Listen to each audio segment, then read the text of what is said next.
ಹೊನ್ನಾವರ ತಾಲೂಕಿನ ಕೆಳಗಿನೂರಿನ ಒಕ್ಕಲಿಗರ ಸಮುದಾಯ ಭವನದಲ್ಲಿ ತಾಲೂಕಾ ಒಕ್ಕಲಿಗರ ಸಂಘದ ವತಿಯಿಂದ ನಾಡಪ್ರಭು ಕೆಂಪೇಗೌಡರ ದಿನಾಚರಣೆ ಮತ್ತು ಸಮಾಜದ ವಿದ್ಯಾರ್ಥಿಗಳಿಗೆ ಪ್ರತಿಭಾ ಪುರಸ್ಕಾರ ಮತ್ತು ನಿವೃತ್ತ ನೌಕರರಿಗೆ ಸನ್ಮಾನ ಕಾರ್ಯಕ್ರಮವನ್ನು ಆಯೋಜಿಸಲಾಗಿತ್ತು. ಕಾರ್ಯಕ್ರಮದಲ್ಲಿ ಕಳೆದ ಸಾಲಿನಲ್ಲಿ ಎಸ್ಎಸ್ಎಲ್ಸಿ ಪರೀಕ್ಷೆಯಲ್ಲಿ ಶೇಕಡಾ 90ಕ್ಕಿಂತ ಅಧಿಕ ಮತ್ತು ದ್ವಿತೀಯ ಪಿಯುಸಿಯಲ್ಲಿ ಶೇಕಡಾ 85ಕ್ಕಿಂತ ಅಧಿಕ ಅಂಕ ಪಡೆದ ಹೊನ್ನಾವರ ತಾಲೂಕಿನ ಒಕ್ಕಲಿಗ ಸಮಾಜದ 34 ವಿದ್ಯಾರ್ಥಿಗಳಿಗೆ ನಗದು ಬಹುಮಾನ ಮತ್ತು ಪ್ರಶಸ್ತಿ ಪತ್ರ ನೀಡಿ ಪ್ರೋತ್ಸಾಹಿಸಲಾಯಿತು.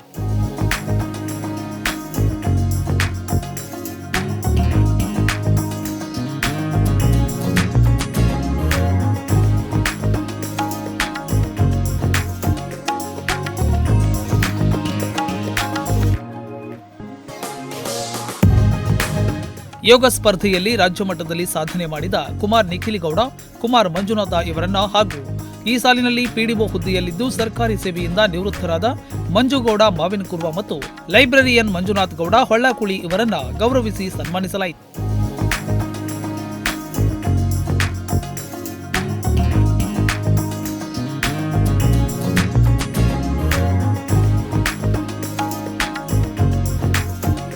ಈ ವೇಳೆ ಸಮಾಜದ ಮುಖಂಡರಾದ ಕೃಷ್ಣಗೌಡ ಮಾವಿನಕುರ್ವ ಅವರು ಕಾರ್ಯಕ್ರಮ ಉದ್ದೇಶಿಸಿ ಮಾತನಾಡಿದರು. ಆದಿಚುಂಚನಗಿರಿ ಶಾಖಾ ಮಠದ ಕುಮಟಾದ ಬ್ರಹ್ಮಚಾರಿ ಶ್ರೀಗಳಾದ ಶ್ರೀ ನಿಶ್ಚಲಾನಂದನಾಥರು ಸಾನ್ನಿಧ್ಯ ವಹಿಸಿ ಆಶೀರ್ವಚನ ನೀಡಿದರು.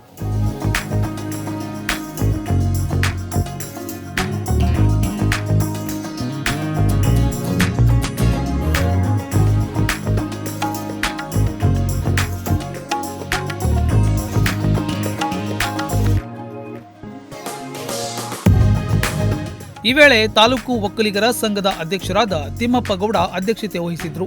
ಉಪ ಅರಣ್ಯ ಸಂರಕ್ಷಣಾಧಿಕಾರಿ ಯೋಗೇಶ್ ಸಿಕೆ, ಕೆಳಗಿನೂರು ವಿಎಸ್ಎಸ್ ಅಧ್ಯಕ್ಷರಾದ ಗಣಪಯ್ಯ ಗೌಡ ಮುಗುಳಿ, ಒಕ್ಕಲಿಗರ ಯುವ ವೇದಿಕೆಯ ಅಧ್ಯಕ್ಷ ವಾಸುಗೌಡ ತಲಗೋಡ್, ಭೈರವಿ ಮಹಿಳಾ ಸಹಕಾರಿ ಸಂಘದ ಅಧ್ಯಕ್ಷೆ ಶಾಂತಿ ಮಾದೇವಗೌಡ ಕಾರ್ಯಕ್ರಮದಲ್ಲಿ ಭಾಗವಹಿಸಿದ್ರು.